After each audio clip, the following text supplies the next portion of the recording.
Ireland's history begins in shadows, wrapped in stories that sound half like myth, half like scripture.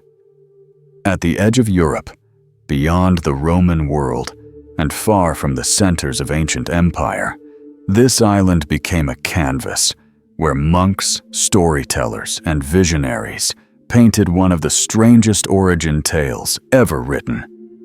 It is a story preserved in the Lebor Gabala Eren, the Book of Invasions, a manuscript that claims to record not only the genealogy of Ireland's first people, but the spiritual destiny of the land itself. For centuries, this text has stood at the crossroads between folklore and theology, blending pagan echoes with biblical parallels in ways that remain startling even today. Most people imagine Ireland's myths as simple fairy tales of gods and heroes. Yet when you open the Book of Invasions, what emerges is something very different. This is not just a collection of legends, it is a sacred history. It reads almost like an Irish version of Genesis and Exodus, a narrative that ties the island's origins to Noah, the flood, and the scattering of nations at Babel. Why would Irish chroniclers, writing in monasteries more than 1,000 years ago, insist on tying their own people to the biblical framework of creation and covenant? The answer opens the door to a hidden truth about how nations define themselves and how myth becomes the language of identity. From the very first page, the Book of Invasions sets Ireland apart. Unlike other European peoples who claimed descent from Trojan refugees or wandering tribes, the Irish record begins with the family of Noah. It presents Ireland as a place of destiny, a land marked by repeated arrivals, exiles, battles, and spiritual tests. The text doesn't just tell us who the Irish were, it suggests why Ireland mattered in the great unfolding story of God and humanity. In these tales, the Irish are cast as both wanderers and chosen ones, struggling to find their place between divine judgment and divine favor. In this video, we will uncover the hidden truth of Ireland's first people, how their stories of floods, plagues, monstrous foes, and godlike rulers were more than folklore. They were an attempt to graft Ireland into the biblical vision of history, to claim that this island, at the far edge of the known world, was not forgotten by God. If you think of Irish myth only in terms of druids, fairies, and warriors, prepare to see it in a new light, as a mirror of biblical truth and a mystery that still shapes the way nations imagine themselves today. To understand the mystery of Ireland's first people, we must first grasp what the Book of Invasions really is. Written down by Christian monks between the 11th and 12th centuries, this text was not created in a vacuum. It was compiled during a time when Ireland was shaping its identity amidst Viking raids, internal kingdoms, and the rising power of the church. The monks who gathered oral traditions into writing were not merely preserving folklore. They were reinterpreting it, framing it within the biblical worldview that dominated their time. The result was a sweeping chronicle that traced Ireland's origins from the dawn of the world to the Age of Kings, half myth, half theology, and fully intentional. Unlike Greek or Norse myths, which remain comfortably in the realm of legend, the Book of Invasions insists that it is history. It presents itself as a record of successive peoples who came to Ireland in waves. The Caesarians, the Partholonians, the Nemedians, the Fir Bolg, the Tuatha De Danann, and finally, the Milesians. Each wave brought conquest, catastrophe, or transformation. Each wave left a mark on the land and its people, and each wave was linked, however indirectly, to biblical stories, suggesting that the Irish were never truly isolated, but were part of the divine drama stretching back to Noah and the flood. This is where the text takes on its most fascinating quality. It deliberately weaves Ireland into salvation history. Just as the Israelites traced their lineages back to Abraham and Noah, so too did the Irish scribes claim that their nation was born from the same sacred roots. Ireland was not to be seen as a pagan outpost on the fringe of the Christian world, but as a people with an ancient covenantal significance. In this way, the Book of Invasions is less a mythological epic and more a national scripture, a manifesto of belonging, tying Ireland's fate to the divine timeline. But the Book of Invasions also reveals another layer, the deep memory of trauma, exile, and loss. Each people who came to Ireland experienced both flourishing and destruction.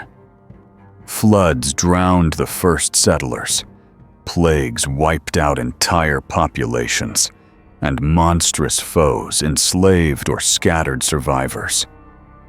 This recurring cycle of hope and judgment mirrors the biblical pattern of Israel's history. Prosperity followed by rebellion, exile, and restoration. The text almost seems to suggest that Ireland itself was a testing ground, a mirror of humanity's larger struggle to live under divine order. For the modern reader, the Book of Invasions is more than a curiosity of medieval literature. It is a testimony of how myth can be reshaped into theology, and how theology can become the foundation of national identity. By presenting Ireland's past as sacred history, the monks were not just telling old tales. They were giving the Irish people a place in God's unfolding story. This makes the Book of Invasions one of the most unusual and ambitious national myths in the world. And it raises a powerful question. If Ireland's myths could be transformed into scripture-like history, what does that reveal about the blurred line between myth and faith? The Book of Invasions begins with a striking tale, the story of Cessair, said to be the granddaughter of Noah. According to the manuscript, as the flood approached, Noah warned his family, but not all would be saved in the ark. Cessair, denied entry, sought her own path of survival. She gathered 50 women and 3 men, sailing westward until she reached Ireland, a land untouched and unclaimed, just before the waters rose to cover the earth.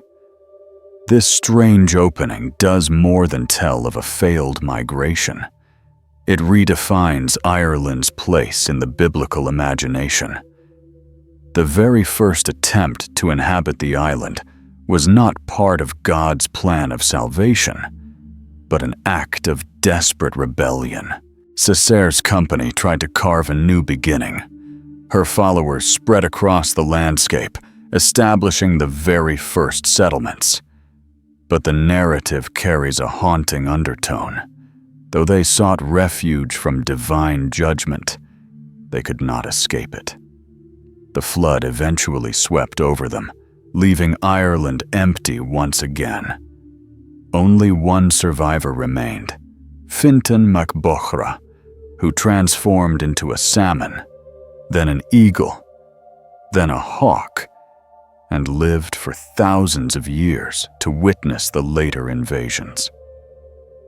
Through his eyes, Ireland becomes a land of memory, a place that carries every cycle of settlement and destruction like a scar etched into its soul. This tale of Cessair is not merely a myth of survival.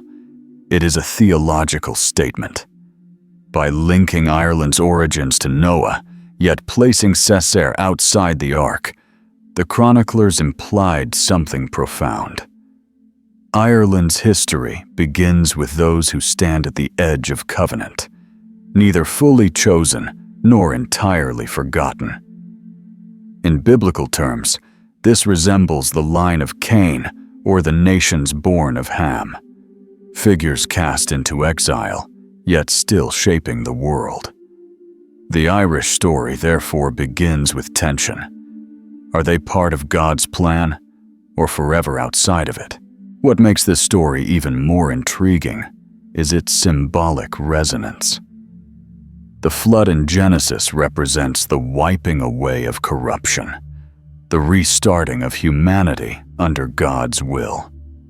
By placing Ireland as a refuge for those fleeing judgment, the chroniclers turned the island into a spiritual, liminal space, a place where human defiance against God's decree intersected with the hope for survival. This gives Ireland a paradoxical role, both a sanctuary and a reminder of rebellion. Cessair's failed colony also sets the pattern for all the invasions that follow. Each wave of settlers will rise, flourish, and fall. Each will try to establish dominion, but none will escape judgment. And through it all, the land itself becomes the stage where the struggle between divine order and human ambition plays out. In this way, the opening of the Book of Invasions is not a random legend, but a prelude to the central question of the Irish soul. Can a people at the margins of the biblical world truly claim a place in salvation history? Or will they always be caught in the shadow of exile? After the flood subsided and the memory of Cessair's doomed colony lingered in myth, the Book of Invasions introduces another people, the Partholonians. Led by their chieftain Partholon, they arrived in Ireland generations after the waters receded, seeking to establish a new order. Unlike Cessair's desperate and rebellious flight, the Partholonians seemed destined for growth and prosperity. They cleared forests, cultivated the land, and brought the first signs of structured civilization to Ireland. For a moment, it appeared that the cycle of judgment had ended, and that Ireland could finally serve as a land of blessing. Yet the narrative swiftly turns. After 300 years, the Partholonians were struck by a devastating plague. In a matter of weeks, every last one of them perished, leaving the island empty once again. The chroniclers did not frame this as a mere tragedy of disease, but as a divine punishment. Just as Israel faced curses for turning away from covenant, the Partholonians' fate echoes a warning. Prosperity without obedience is fleeting, and nations that rise outside God's will inevitably fall. The story of the Partholonians also carries echoes of Genesis. Their initial success mirrors the building of Babel, where humanity sought to create a lasting order on its own terms. But just as Babel was scattered, the Partholonians were erased. The symbolism is stark. Ireland itself seems unable to sustain a people for long. Each wave that comes must face the question of whether they can align with divine purpose, or whether the land itself will rise against them as a reminder of their limits. This tale also reflects the Irish chronicler's deep understanding of covenant theology. In biblical history, blessings and curses were not random. They were tied to obedience, to walking within the framework God had set. By casting the Partholonians' demise as a plague from heaven, the monks were saying something about Ireland's role in sacred history. This land remembers. it does not allow unfaithfulness to pass unnoticed. It carries within it a spiritual weight, as though every people who tries to claim it must wrestle with the same covenantal demands that shaped Israel. Yet the Partholonians are not remembered only for their destruction. Their story leaves behind a warning that resonates beyond Ireland. Nations, no matter how prosperous, can collapse in an instant if they forget the divine order that sustains them. The plague that ended the Partholonians is more than a historical memory. It is a mirror for humanity's recurring cycle of pride, growth, and sudden downfall. For the Irish, it reinforced the idea that their land was sacred, a testing ground where the consequences of sin could not be ignored. Thus, the Partholonian episode reinforces the recurring theme of the Book of Invasions. Ireland is not just a backdrop for myth, but a stage where divine judgment is played out again and again. The first settlers drowned in the flood. The second were wiped out by plague. The pattern is clear. Every attempt to root a people in Ireland carries with it both promise and peril.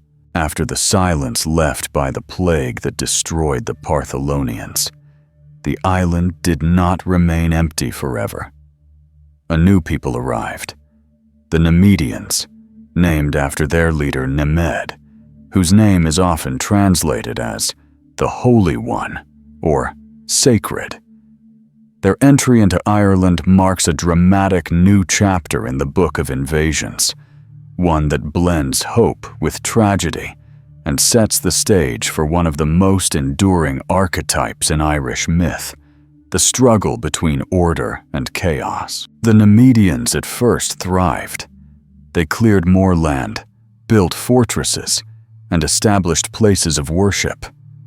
For a time, Ireland seemed to welcome them, as though the land itself might finally sustain a people who could endure. Yet their story quickly turns dark, for their arrival drew the attention of the Fomorians, a mysterious race of monstrous beings often described as giants, sea raiders, or demonic oppressors. In the Book of Invasions, the Fomorians embody chaos, tyranny, and exploitation. They demanded heavy tributes, 2/3 of all the Nemedians' children, grain, and cattle. The Nemedians became slaves in their own land, crushed under the weight of a system designed to bleed them dry. This episode resonates deeply with biblical imagery. Just as the Israelites groaned under the oppression of Pharaoh in Egypt, the Nemedians found themselves enslaved to cruel masters who treated them as expendable. The tribute of children echoes the darkest moments of Israel's history, when pagan empires demanded sacrifices and when infants were threatened by kings who feared rebellion.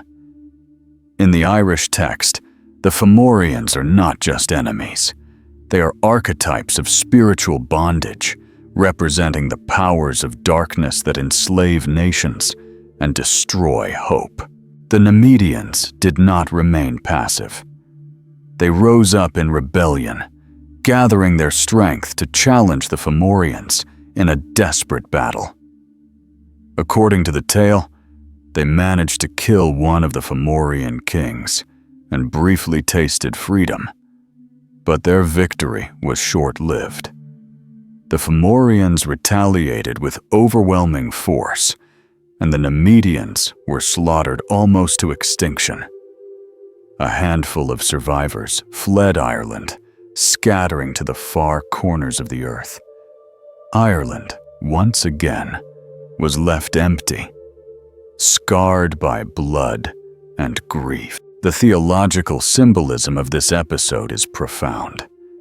The Nemedians' plight shows that even when a people pursue sacred order, they are never free from the forces of chaos that seek to enslave them. Their story mirrors the perpetual human struggle between oppression and liberation, bondage and deliverance.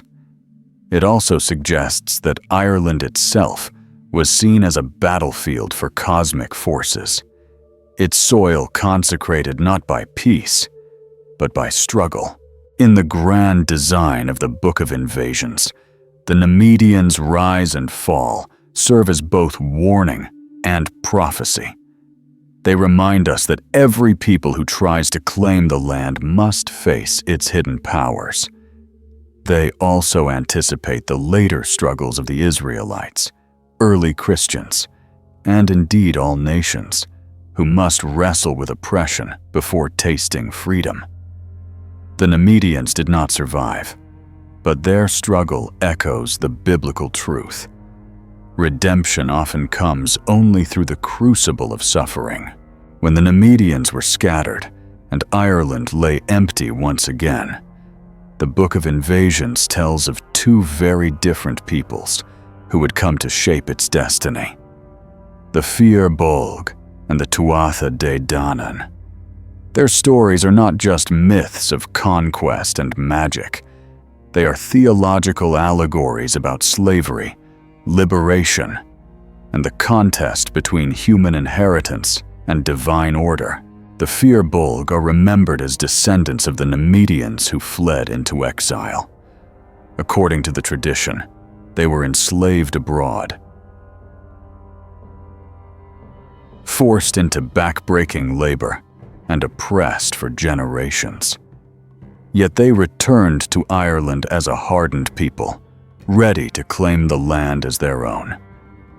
Their story mirrors the pattern of Israel in Egypt, a people broken in bondage who rise again to inherit a promised land. The Fir Bolg are not portrayed as mystical or divine. Rather, they are earthy, human, and resilient, a symbol of survival against impossible odds. But their claim to Ireland was soon challenged by the Tuatha De Danann, one of the most enigmatic peoples in all mythology. The Tuatha are depicted as godlike beings, radiant and otherworldly, arriving not by ships, but in clouds of mist, carrying with them 4 sacred treasures: the Stone of Fal, the Spear of Lug, the Sword of Nuada, and the Cauldron of Dagda. These artifacts embody kingship, victory, justice, and sustenance, symbols of divine authority. To the Christian monks who recorded these tales, the Tuatha were not mere fairies or gods. They were echoes of the supernatural, perhaps fallen angels, perhaps the Nephilim of Genesis, beings whose power transcended the human order. The confrontation between the Fir Bolg and the Tuatha was inevitable. A great battle was fought at Mag Tuired, where the Fir Bolg were defeated despite their courage. The Tuatha then became rulers of Ireland, establishing themselves as bringers of higher knowledge, magic, and order. Yet beneath this triumph lies a troubling question. Were the Tuatha truly divine liberators, or usurpers who enslaved humanity under the guise of wisdom? This tension reflects biblical warnings against false gods and spiritual powers that masquerade as light. Just as Israel was tempted by the Baals and the gods of Canaan, the Irish chroniclers may have seen in the Tuatha a symbol of that same danger. The allure of supernatural knowledge that pulls humanity away from the true God. The sacred treasures of the Tuatha echo the instruments of divine order. But they also remind us that not all gifts come from holy hands. The Fir Bolg, though defeated, remain crucial in this narrative. They embody the human struggle for inheritance, the belief that ordinary people, not supernatural powers, are the rightful heirs to the land. Their battle against the Tuatha is less about military defeat and more about the theological struggle between flesh and spirit, man and God, covenant and counterfeit. Thus, in the Fear Bolg and the Tuatha De Danann, we see two archetypes colliding: the scarred but faithful remnant of humanity and the dazzling but dangerous powers of the other world.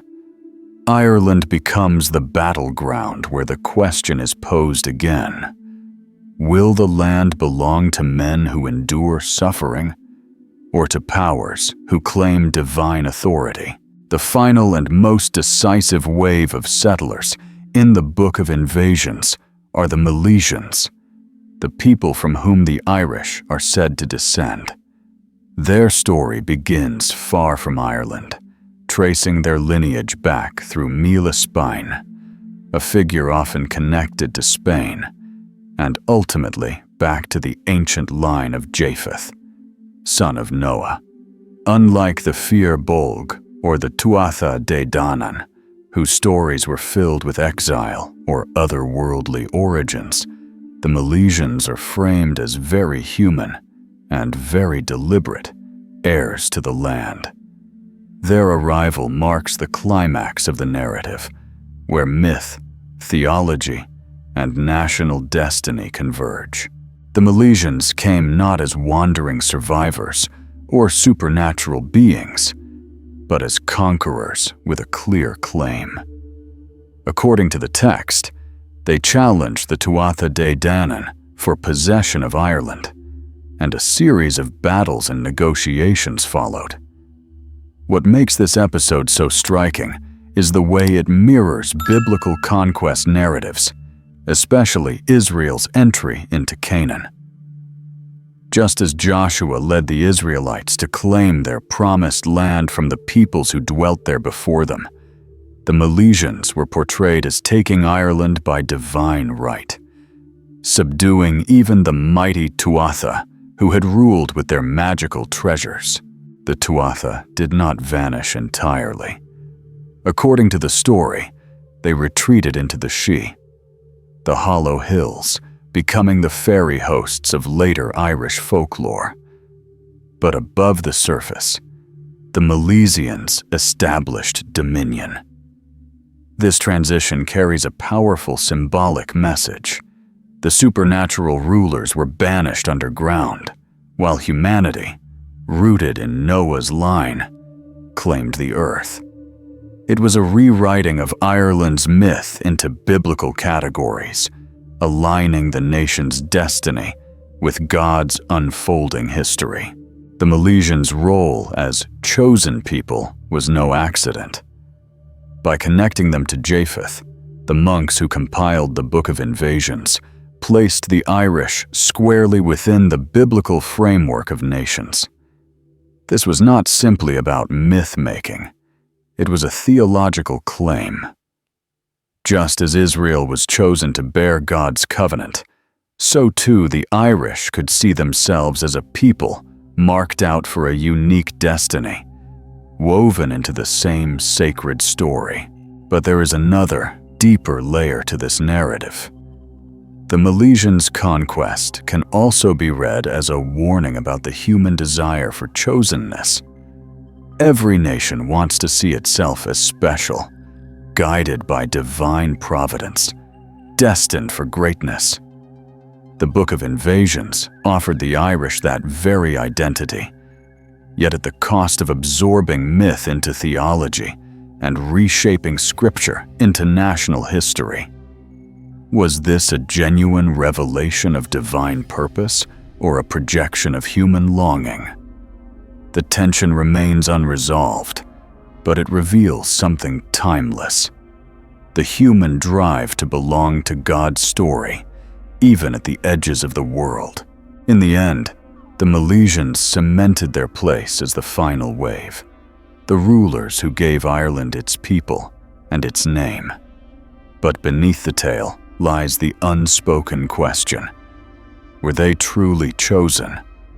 Or were they yet another people caught in the cycle of conquest and covenant, exile and return? judgment, and hope. As the Book of Invasions closes, it leaves us with more than a genealogy of Ireland's first peoples. It leaves us with a mirror. Each wave of settlers, Cesar's followers, the Partholonians, the Nemedians, the Fir Bolg, the Tuatha De Danann, and finally the Milesians, represents more than a chapter in myth. They represent the recurring human struggle to find identity, purpose, and divine favor in a world that always seems to test those claims. Ireland, in this narrative, is not just a land at the edge of the known world. It is a stage where the deepest questions of humanity are acted out. Who are we? Where do we come from? And are we truly part of God's story? For the monks who preserved these tales, the answer was clear. Ireland was not a forgotten island, a pagan backwater. It was a people with roots reaching back to Noah, woven into the same fabric of history that shaped Israel and the nations of the Bible. The Book of Invasions was their way of saying, "We belong too." Just as the Israelites saw themselves as chosen, the Irish chroniclers sought to graft their people into the covenantal drama of salvation history. Whether or not we accept their claims literally, their intent speaks volumes about the universal human desire for belonging and chosenness. Yet there is also a warning here. Each wave of settlers failed before the Milesians. Each tasted hope, but ended in flood, plague, or oppression. Even the Tuatha De Danann, with their godlike powers, were driven underground. The pattern is unmistakable. Nations rise and fall, but none endure without divine purpose. This echoes the biblical truth that power, knowledge, and conquest alone cannot secure lasting inheritance. Only alignment with the will of God can. For us today, the Book of Invasions challenges us to reconsider how we think about myth, scripture, and national identity. Myths are not merely old stories. They are the frameworks by which societies understand themselves. And when those myths are shaped by scripture, they can become powerful tools for claiming legitimacy, authority, and destiny.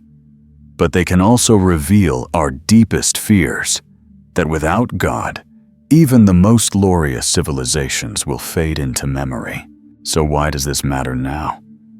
Because the story of Ireland's first people reminds us that we are all, in some way, telling ourselves stories about who we are and where we belong. The real question is, are those stories aligned with truth, or are they just echoes of human longing?